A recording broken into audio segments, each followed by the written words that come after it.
একটা মেয়েকে দেখাইতে গিয়ে চরিত্র নষ্ট করে দিলা, একটা মেয়েরে ভালোবাসতে গিয়ে জীবন শেষ করে দিলা।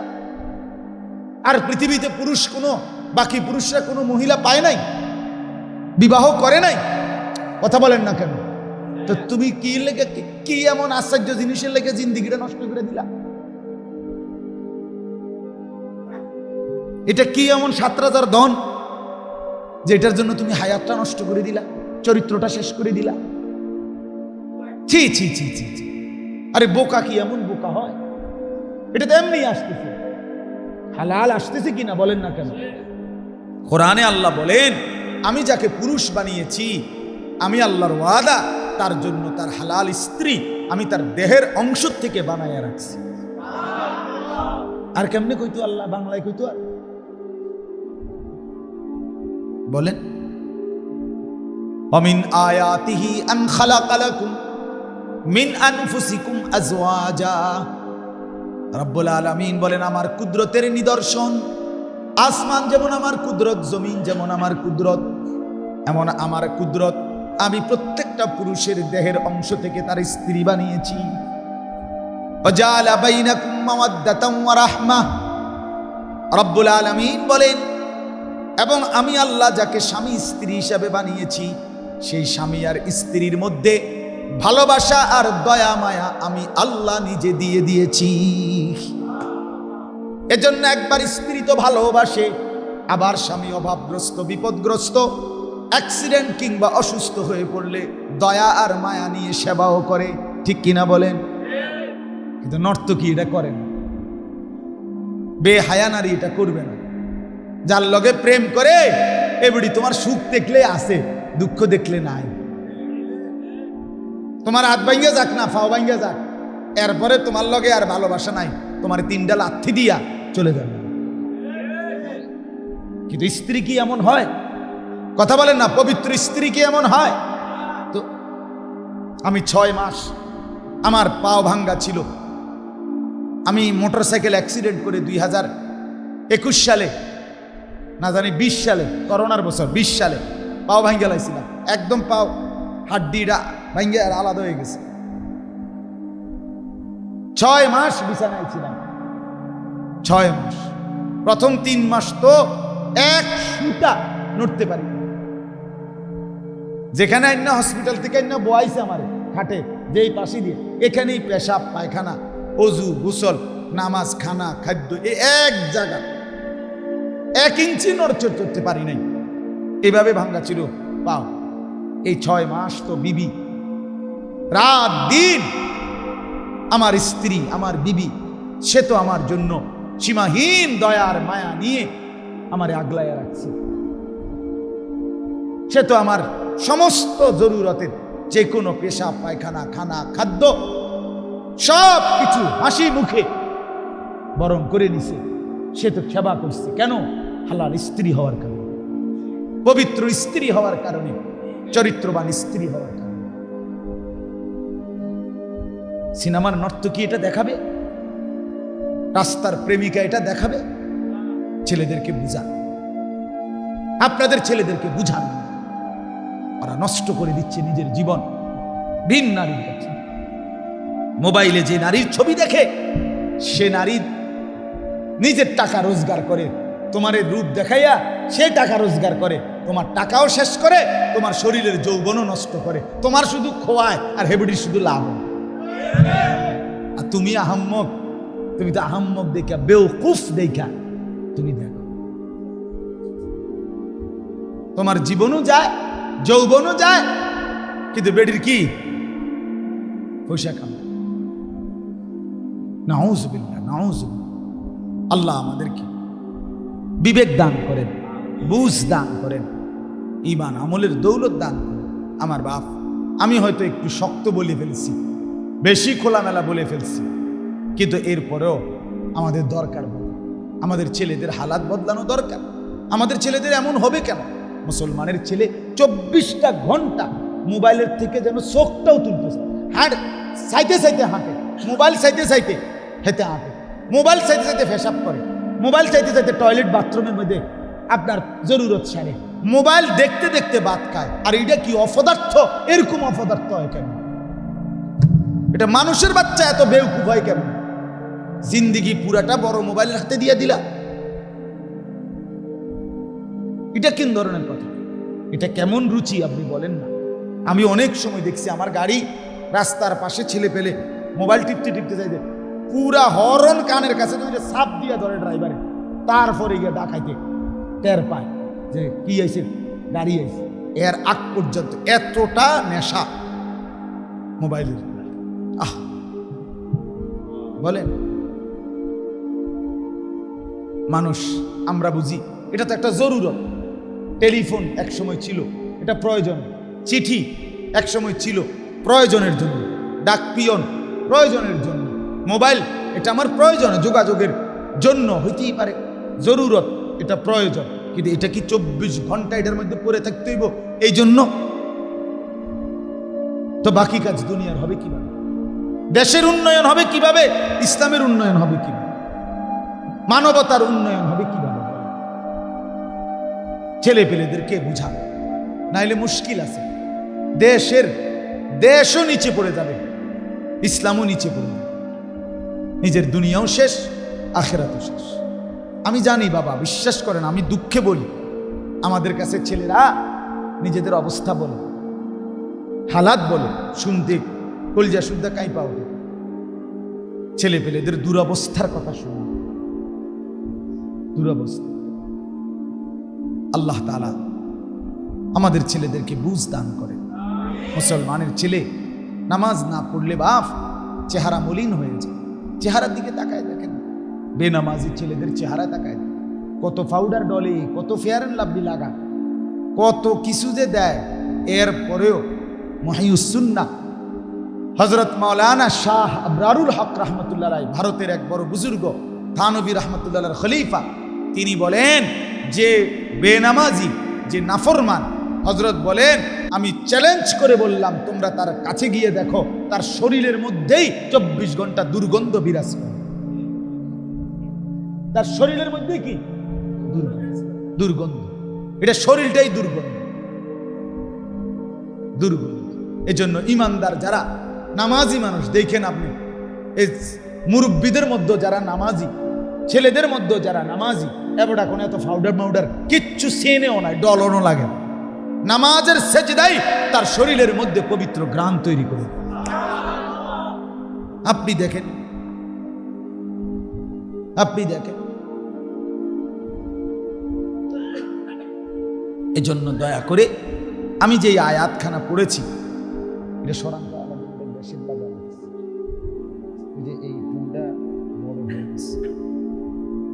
এই আয়াতটা এবার দেখেন, তাইলে আমার কথা শেষ। এই আয়াতের প্রসঙ্গকে সামনে রেখেই বলছি। এই আয়াতের কথাটা হইল কোরআনুল কারীমের 16 নম্বর পারা 19 নম্বর সূরা, সূরায়ে মারইয়াম। এই সূরার 159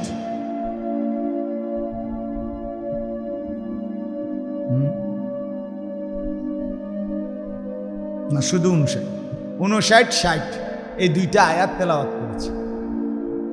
আয়াতের মূল কথা হলো এই, আমরা প্রত্যেকেই জানি, আগে একটু কথা বোঝেন, পিছন থেকে আছে আয়াতে।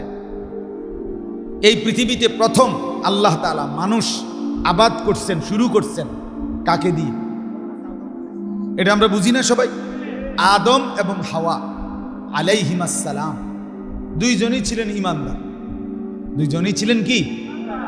আদম তো নবী আর উনি তার স্ত্রী, তাহলে দুইজন আল্লাহর অনুগত বান্দা বান্দি দিয়ে আল্লাহ তাআলা প্রথম পৃথিবী আবাদি শুরু করছে। তাহলে পৃথিবীর মানুষের প্রথম বীজ নেককার, নেককার, নেককার। প্রথম বীজ কি?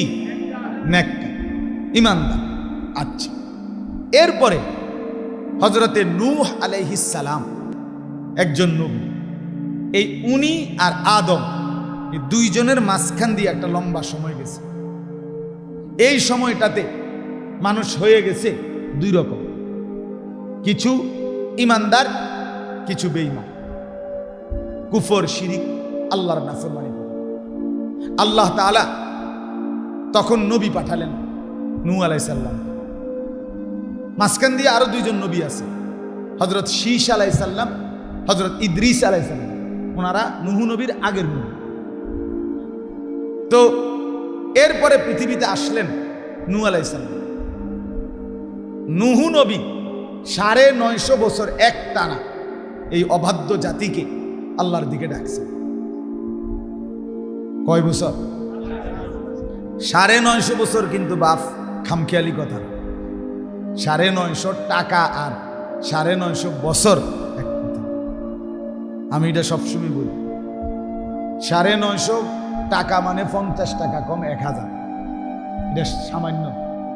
কিন্তু 950 বছর এই আমরা এখানে যারা বসছি, আমগো প্রত্যেকের একসাথে হায়াত এবং বাপ দাদা 14 গোষ্ঠীর হায়াত মিলাইলেও 950 মিলাইতে কষ্ট না। কথার কথা, এতটা লম্বা সময় তিনি আল্লাহর দিকে মানুষকে দিয়েছেন। বিনিময়ে ওনার হাতে কালেমা পড়ছে সর্বোচ্চ 80 জন। 80 জন। কতজন? আচ্ছা, কোন তো কেমন ডাকাইতেছিল মানুষকে, মানুষদের মানুষ ফাত্তরের মতো আছে, ঠিক না? আল্লাহ তো 950 বছর পরে আল্লাহ তাআলা সিদ্ধান্ত শুনাইলেন, নূহ আর হবে না, ঠিক আছে, তুমি অনুগত যারা তাদেরকে নিয়ে নৌকায় উঠে যাও, বাকিদেরকে আমি তুফান দিয়ে ধ্বংস করে দেব।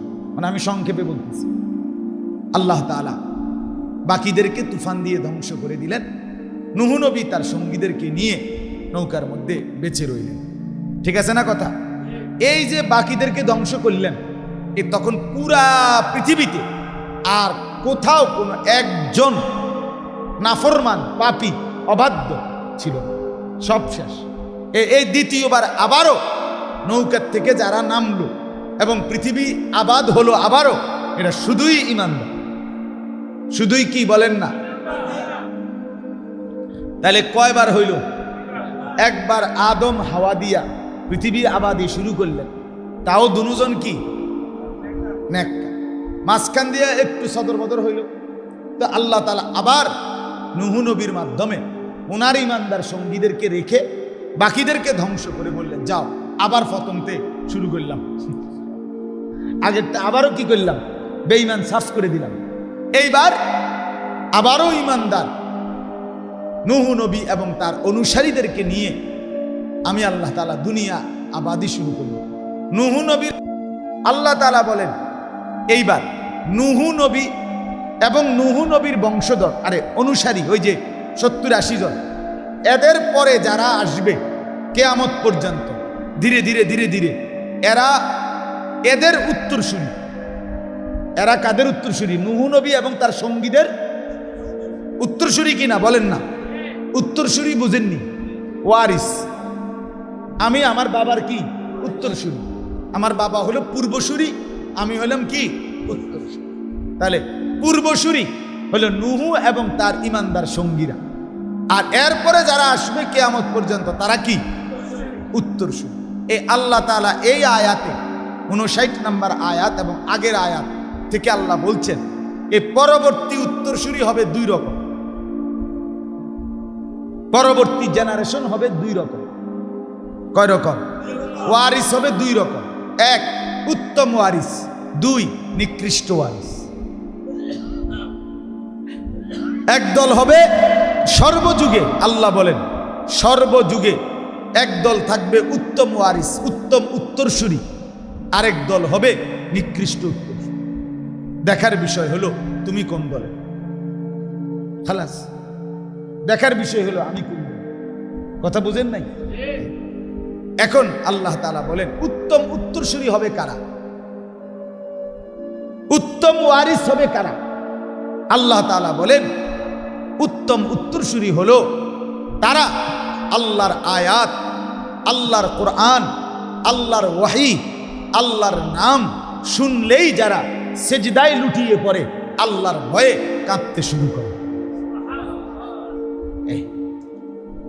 সর্বযুগে সর্বকালে গোলামি সেজদা যারা করে, আল্লাহর ভয়ে যারা কাঁদে, আল্লাহ তাআলা বলেন তারাই হলো কিয়ামত পর্যন্ত যে যুগেই আসুক সে ওই নূহ এবং তার ঈমানদার সঙ্গীদের সার্থক উত্তম জেনারেশন। বুঝতেছেন? খুব কঠিন হয়ে গেল কথাটা, সহজ কথা। আপনি এতক্ষণ লাগাইয়া আপনার ঘরে মনোযোগ করাইলাম, তখন আর কঠিন হবে কেন? এতগুলো দমকাদমকি আগের উদ্দেশ্যই তো হইল মনোযোগ দিয়ে শুনে লেগে, নাহলে এই সেটা কারণ হয়ে গেল। কথা বুঝছেন? আমি একবার এক জায়গায় বয়ান করছি, আর আমার মাঝখান থেকে এক বুড়া মানুষ মুরব্বী এবার আইজগা বিড়ির জান শেষ,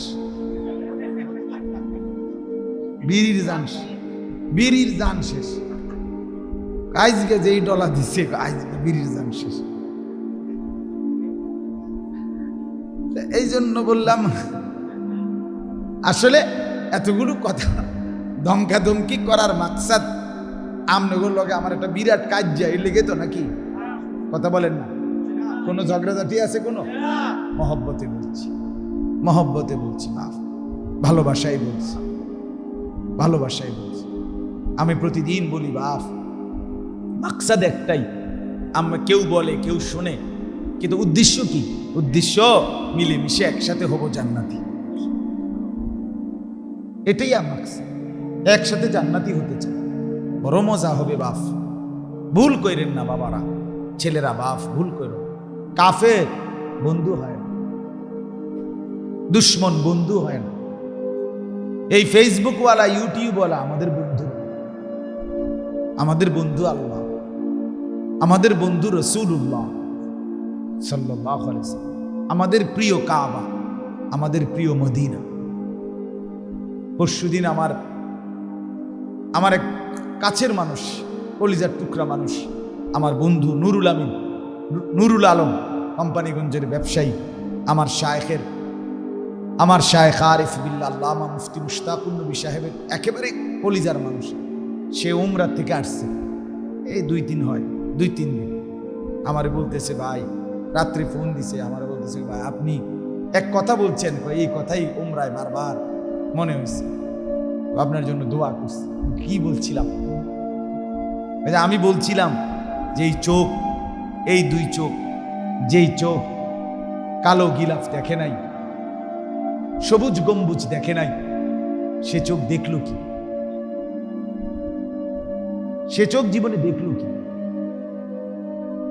মক্কার কাবা ঘরের কালো গিলাফ যে দেখে নাই, মদিনার রওজা পাকের সবুজ গম্বুজ যে চোখ দেখে নাই, আহা সেই চোখ আর দেখলোটাই কি?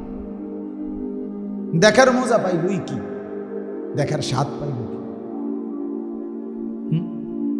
নবী সাল্লাল্লাহু আলাইহি সাল্লাম যেখানে সশরীরে আছেন, জীবিত আছেন, সেখানে গিয়ে দাঁড়াইতে পারার মতো সৌভাগ্য জীবনে আর আছে কি? আরে যদি 1 কোটি টাকা ব্যয় হয়, মুমিনের স্বপ্ন থাকা উচিত যে বন্ধুর সামনে একবার গিয়ে দাঁড়ানো। সুপারিশ চাইবো যার কাছে, তার সামনে গিয়ে দাঁড়ানো। হাউজে কাউসারের পানি চাইবো যার কাছে, তার সামনে গিয়ে একবার দাঁড়ানো। এর চাইতে বড় স্বপ্ন মুমিনের আর কি হতে পারে? আল্লাহর ঘর দেখব, কাবার গিলাফ ছুঁইব, এর স্বাদই আলাদা, অনুভূতি আলাদা।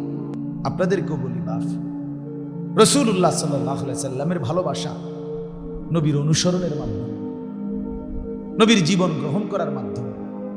নবীকে ভালোবাসার নামে শুধু খানা খাদ্যরে প্রিয় বানায়, শুধুই জিলাপি, শুধুই বিরিয়ানি, শুধুই খিচুড়ি। আমার বাপ, নবীর ভালোবাসা না। নবীর ভালোবাসা নবীকে কলিজা দিয়া গ্রহণ করা, নবীর ভালোবাসা আপাদমস্তক জীবনটা নবীজির সুন্নাতের উপরে উঠানো। আমার খুলনার হজরত আরিফ বিল্লাহ হজরত মাওলানা মুফতি নুরুল আমিন সাহেব হজরত বলেন, নবীজির ভালোবাসায় যদি কেউ বাড়াইতে চায়, নিজের মধ্যে আনতে চায়, তার 5টা কাজ করা উচিত। কয়টা? 1, প্রত্যেক সোমবারে রোজা রাখা। নবীজি আজীবন প্রত্যেক সোমবারে রোজা রাখতেন। কিবারে? হ্যাঁ, বিশ্বাস করে আপনি একেবারে যেই কোনো হুজুরের জিজ্ঞাসা, একেবারে যেই লাইনের হোক, একেবারে কালা টুপি, সাদা টুপি, সবুজ টুপি, হলুদ টুপি, নীল টুপি, যে রুমের আমরা হুজুর যে রুমে আপনারা জিগাইন যে নবীজি সোমবারে রোজা রাখতেন। নবীজিকে জিজ্ঞেস করছে, হে আল্লাহ রসুল সাল্লাল্লাহু আলাইহি ওয়াসাল্লাম, আপনি সোমবারে রোজা রাখেন কেন? নবীজি বললেন, দুই কারণ।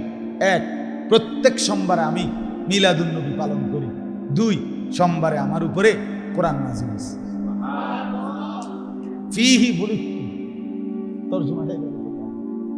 নবীজি বলেন, আমি সোমবারে জন্ম নিয়েছি, আমার উপরে সোমবারে কোরআন নাযিল হয়েছে। আমার বাপ একেবারে স্পষ্ট কথা, একেবারে খোলামেলা কথা, পরিষ্কার কথা। নবী নিজে বলেন, প্রত্যেক সোমবারে আমি রোজা রাখি এজন্য যে আমি জন্ম নিয়েছি। বুলিতু, আমার মিলাদ। তাহলে নবী নিজের মিলাদ প্রতি সোমবারে বছরে 52 সপ্তাহ নবী মিলাদুন নবী পালন করতেন। আমনে কেন বছরে একদিন পালন করবেন? আমনে কেন মাসে একদিন পালন করবেন? কথা বলেন না কেন? আমার এই কথাটা যদি মিথ্যা হয় তো আমনে আমারে আবার যে হুজুরে বলছে মিথ্যা, এটা জানাইয়া আমনে আমারে খবর দিলে, আমি চ্যালেঞ্জ করলাম, এই ভিডিওতে রেকর্ডিং হবে, আমনে আমারে আবার খবর দিয়ে আমনে গো মাইজ রাস্তাতে আমার বিচার হবে। একের রাস্তার মাইজখানে বিচার হবে। নবী সাল্লাল্লাহু আলাইহি সাল্লাম আজীবন প্রত্যেক সোমবারে কি রাখতেন এবং নিজে বলছেন কেন? উত্তর দিছেন নবী, আমার মিলাদ, আমার জন্ম। তাহলে তিনি মিলাদুন নবী পালন করতেন 52 সপ্তাহ। দুই নাম্বার হলো তিনি মিলাদ পালন করতেন না খাইয়া। রোজা মানে তো সকালে পরোটা, দুপুরে ভাত আর সন্ধ্যা ইফতারি, এটারই তো রোজা বলে। তাহলে না খাওয়াকে রোজা বলে না খাওয়াকে রোজা বলে? তো তিনি রোজা রাখতেন, মিলাদ পালন করতেন না খেয়ে। আমনে কোন খাইয়া? হ্যাঁ, আমনে বিরিয়ানি, খিচুড়ি, আমনে ডেগে ডেগে 18 ডেগ। হ্যাঁ, আচ্ছা, আমার কথা কাটসাট, রাগ হইয়েন না। আমনে আমি দুজনে হাসরের ময়দানে থাকবো। আমনও জিগাইবেন, আমিও জিগামো, বুঝা পড়া হবে সে। রাসূলুল্লাহ সাল্লাল্লাহু আলাইহি সাল্লামের সামনে আমনও যাইতে হবে, আমিও যাইতে হবে, হবে কিনা বলেন না কেন? তো দুজনে মনে রাখছেন কথাই, দুজনে জিগামো, সেদিন ফয়সালা হবে কারমা আছে কারমা না। কথা বুঝছেন? সুন্নি ওয়াহাবি কোনোটাই গালি না, মনে রাখবে। এই জন্য ধাক্কা ধাক্কির দরকার। সুন্নি এটাও গালি না, ওয়াহাবি এটাও কি না গালি। সুন্নি মানে নবীর সুন্নতওয়ালা, ওয়াহাবি মানে সরাসরি আল্লাহওয়ালা। খালাস, তাহলে এটা গালি না। মানে আমার কথাটা আপনি বুঝছেন? সুন্নি বলা এটাও গালি না, ওয়াহাবি বলা কাউরে এটাও কি না। তো আপনি কি গাইলেন? গ্যারামে যেটারই মানুষে গাইলে আপনি হিড়ি না কইবেন। যার বিরুদ্ধে আপনার গালি দিতে মন চায়, তো যেটারে কয় গালি, এটা না গালি দিবেন। এই যে কুত্তার বাচ্চা, শুয়োরের বাচ্চা, এটাই না কয় গালি। আপনি এমনি না গাইল লেবেন, আমগরে এমনি গাইল লেলে না লাভ আমার, কারণ আমনে গাইল লেবেন আর আমার নেকি আসবে হাসরের ময়দানে। আমনে ফেরেশতার সামনে জবাব দিবেন আল্লাহর কাছে। আপনি গাইল লেবেন না, আপনি কিন্তু গাইলেনই তো হয় না। আপনি মনে করছেন আপনি গাইল লেছেন, আসলে তো হইল না, লাগলো না। তো মজার ঘটনা শুনে আপনি গুণ জান তো। আমার 7 বছরের যে ছেলেটার কথা বলছি, সফওয়ান, এই ছেলেটা নুরানি পড়ে। সে আমার মাদ্রাসায় আর কি, ময়নামতি যেখানে আমার মাদ্রাসা, প্রতি মাসের 2য় শনিবার আমার মাদ্রাসার ইসলাহি মাহফিল। ছেলেদেরকে বাবাদেরকে দাওয়াত দিলাম, যাওয়ার চেষ্টা করিলাম 14 তারিখে এই মাসে ইনশাআল্লাহ। তো ছেলেটা আমার ছোট ছেলে, তো প্রত্যেক বৃহস্পতিবার আমাদের মাদ্রাসার মধ্যে জলসা হয় ছেলেদের। ওই বাচ্চারা কোরআন তেলাওয়াত, হামদনাথ, বক্তৃতা, গজল, এডি প্রতিযোগিতা হয় ছেলেদের শিখার জন্য। তো আমার হুজুররা বলল যে হুজুর আপনার ছেলে যে সফওয়ান, তারে প্রত্যেক সপ্তাহে কইতে কয় না কিছু, বুঝেন না? কইতে শর্মায় ওই হেতেরে সুডুমিয়ারে। তো এই কিছুদিন আগে একদিন আমি আমি ছিলাম ওই দিন বিশ্ববিদ্যালয়। আমি বলি আজকে আবার তোমারে সোজা করুন, হ্যাঁ আব্বু আসি, তুই আজকে কইবি সোজা কথা। এখন তারে মাইক দিলাম, ওইটা হাতে দিছি, কই আব্বা কও একটা গজল বা কোরআন শরীফ কিছু। হে কয় না, বহুত বললাম। পরে আমি বললাম বেত আরো আনছি, বেত আনার পরে তার দুই পাও যে দুই পায়ের উপরে দাঁড়াইছে না, হে দাঁড়াই রয়েছে না, দোনো পায়ের দুই সাইডে দিয়া আমি ওই বেত দিয়া বাড়ি দিছি মাটি ফ্লোরে তার পায়ে না, ইচ্ছে করে। তারপরও তারে বলাইতে পারলাম না। তো পরে বললাম থাক বাধ্য, তো ছেড়ে দিছি, মানে আর কিছু বলিনি। এইতে করছি কি, আমার এই ছোট ছেলে রাত্রে যখন আমি বাসাতে আইছি, আমার কাছে এক আব্বু লাগছে না।